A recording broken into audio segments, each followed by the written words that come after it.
आप लोग देखना शुरू कर दिए हैं द गोल फोकस को और हम आपके साथ हैं सौरभ सर।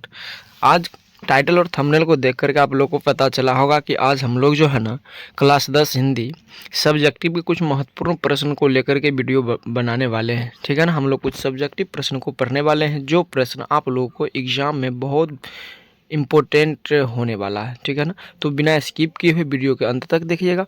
ठीक है ना, चलिए क्वेश्चन है मेरा आज का, परंपरा का ज्ञान किनके लिए सबसे ज़्यादा आवश्यक है और क्यों। परंपरा का ज्ञान किनके लिए सबसे ज़्यादा आवश्यक है और क्यों।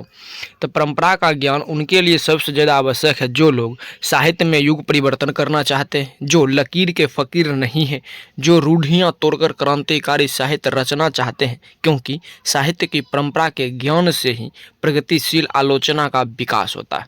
ठीक है, अगला नंबर 12वां नंबर प्रश्न है मेरा, राजनीतिक मूल्यों से साहित्य के भूखे अधिक अस्थायी कैसे होता है। ठीक है ना, राजनीतिक मूल्यों से साहित्य के मूल्य अधिक अस्थायी कैसे होता है। तो राजनीतिक मूल्य अस्थायी होते हैं। ठीक है ना, राजनीतिक मूल्य क्या होते हैं, वो अस्थायी होते हैं क्योंकि इसका संबंध जो है वो भौतिक जगत से होता है और इसमें परिस्थितियों के साथ बदलाव आता है, जबकि साहित्य का संबंध मनुष्य की भावनाओं से होता है और भावनाएं सदैव तारोताजा होती है। इस कारण राजनीतिक मूल्यों से साहित्य के मूल्य अधिक अस्थायी होते हैं। अगला प्रश्न है, लेखक किस विडंबना की बात करते हैं और विडंबना का स्वरूप क्या है। ये जो क्वेश्चन है ये क्वेश्चन इंपोर्टेंट है। लेखक किस विडंबना की बात करते हैं और विडंबना का स्वरूप क्या है। ठीक है ना, ये क्वेश्चन बहुत बार पूछा जा चुका है और ये क्वेश्चन जो है ना वो VVI के श्रेणी में आता है। ठीक है ना, हाँ, तो इसकी मत कीजिएगा। तो लेखक जो है ना वो जाति प्रथा जैसी विडंबना की बात करते हुए कहते हैं कि इस युग में भी जातिवाद के पोषकों की कमी नहीं है, जिसका स्वरूप है कि जाति प्रथा श्रम विभाजन के साथ साथ श्रमिक विभाजन का भी रूप ले लिया, जो अस्वाभाविक है।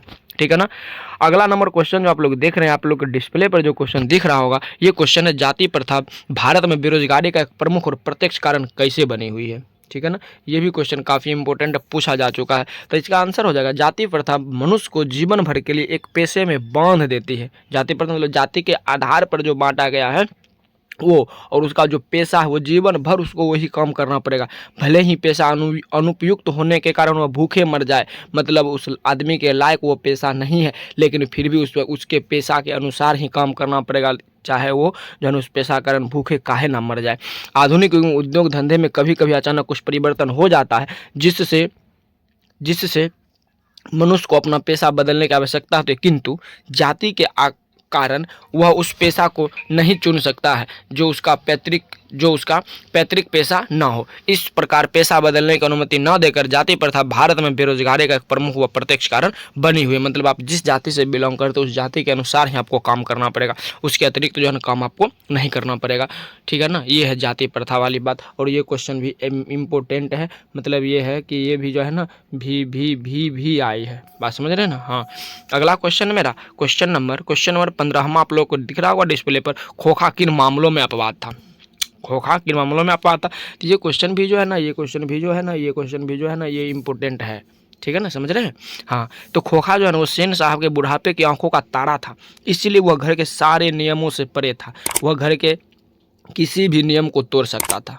ठीक है ना, वो इकलौता बेटा था और वो जो है सबका प्यारा था। सेन साहब का बुढ़ापे की आंखों का तारा था, मतलब कि बहुत प्यारा था वो। ठीक है, जिसके लिए अब मतलब दुलरवा लड़का था, तो घर में कोई भी प्रकार का नियम कानून इसके लिए नहीं बनता था। ठीक है ना, सब जो नियम है सबको तोड़ देता था और कोई इसको कुछ नहीं कह सकता था। अतः वो घर के हर एक मामलों में अब बात था, बात समझ रहे हैं। 16 नंबर प्रश्न, मतलब 16वां नंबर प्रश्न मेरा, कासू और मदन के बीच झगड़े का कारण क्या है, इस प्रसंग का अर्थ बतावें। अब देखिए, अब एक गरीब का लड़ाई जो है ना एक अमीर से हो जाता है। अब ये पढ़े होंगे कासू और मदन के बीच के झगड़े के बारे में आप लोग पढ़े होंगे। तो कासू और मदन के बीच झगड़े का कारण लट्टू का खेल था। गांव में जो लट्टू का खेल खेला जाता है वो था, जिसे बपौती समझकर कासू खेलने के लिए उतावला हो गया था, किंतु मदन ने उसके खेलने तो दूर छूने तक नहीं दिया। इस प्रसंग के द्वारा लेखक बताना चाहते हैं कि बच्चों में अमीरी गरीबी का ज्ञान नहीं होता, फिर भी प्रतिशोध की भावना पनपती रहती है। हाँ, होता है कि कौन अमीर है कौन गरीबी, छोटा बच्चा कैसे जानेगा। ठीक है ना, तो वही चीज़ है। कासू जो था वो उस खेल को खेलने के लिए उत्साहित था, लेकिन मदन उसको खेलने के लिए नहीं देना चाहता। खेलने की बात तो छोड़िए, उसको छूने तक भी नहीं देना चाहता था। और इस प्रसंग के द्वारा जो है लेखक बताना चाहते हैं कि बच्चों में जो है ना वो अमीरी गरीबी का ज्ञान नहीं होता, फिर भी वो प्रतिशोध की भावना पनपती रहती है। बात समझ रहे हैं। 17वां नंबर प्रश्न है मेरा, लेखक के दृष्टि में सच्चे भारत के दर्शन कहाँ हो सकते हैं और क्यों। तो लेखक के दृष्टि में सच्चे भारत का दर्शन भारतीय ग्रामीण मतलब भारतीय गांव ग्रामीण जीवन में हो सकता है, क्योंकि भारतीय ग्राम संस्कृति में सच्चा भारत निहित है।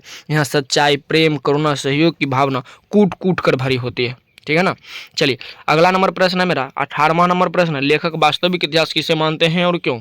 ये जो प्रश्न आपको दिखता होगा, लेखक वास्तविक इतिहास किसे मानते हैं और क्यों। तो लेखक वास्तविक इतिहास आर्य भाषा को मानते हैं, क्योंकि यह एक ऐसा इतिहास है जो राज्यों के दुराचारों और अनेक जातियों की क्रूरताओं की अपेक्षा कहीं अधिक ज्ञातव्य व पठनीय है। ठीक है ना। चलिए अगला नंबर प्रश्न है मेरा, नाखून क्यों बढ़ते हैं। ये जो क्वेश्चन आप लोग को दिख रहा है, ये क्वेश्चन लिया गया है नाखून क्यों बढ़ते हैं चैप्टर से। कौन चैप्टर से, नाखून क्यों बढ़ते हैं। उसमें से ये इंपॉर्टेंट प्रश्न है, नख बढ़ाना मतलब नाखून बढ़ाना और उन्हें काटना, बढ़ाना और काटना कैसी मनुष्य की सहजात वृत्तियाँ हैं, इसका क्या अभिप्राय है। तो नख बढ़ाने मतलब नाखून बढ़ाने की सहजात वृत्ति मनुष्य में निहित पशुत्व का प्रमाण है। ठीक है ना, किसका प्रमाण है, पशुत्व का। और उन्हें काटने की प्रवृत्ति मनुष्यता की निशानी, मतलब कि अगर आप नाखून बढ़ा रहे हैं तो मतलब आप पशुत्व है, मतलब पशु हैं, और उसको काट रहे हैं मतलब आप मनुष्य हैं। मनुष्य के भीतर पशुत्व है लेकिन वह मनुष्य होकर जीना चाहता, मतलब मनुष्य में पशु के गुण हैं, जानवर के गुण हैं, लेकिन फिर भी वो मनुष्य होकर के जीना चाहता है, इसलिए मनुष्य पशुता की निशानी नाखून को काट देता है। ठीक है। अगला और 20वां नंबर प्रश्न है मेरा, अगला और 20वां नंबर प्रश्न, मनुष्य बार बार नाखून क्यों काटता है। ठीक है ना, मनुष्य बार बार नाखून क्यों काटता है। तो इसका आंसर हो जाएगा, प्राचीन समय में मनुष्य जंगली जीवन व्यतीत करता था जिसमें पशुता कूट कूट कर भरी होती थी। मतलब ये हो गया, पहले के समय में इतना ज़्यादा टेक्नोलॉजी डेवलप नहीं था, जिसके कारण जो है ना वो जंगल में व्यतीत करता था और वहाँ पर जो है ना खाने के लिए जंगल से ही कुछ चीज़ को खाता था। ठीक है ना।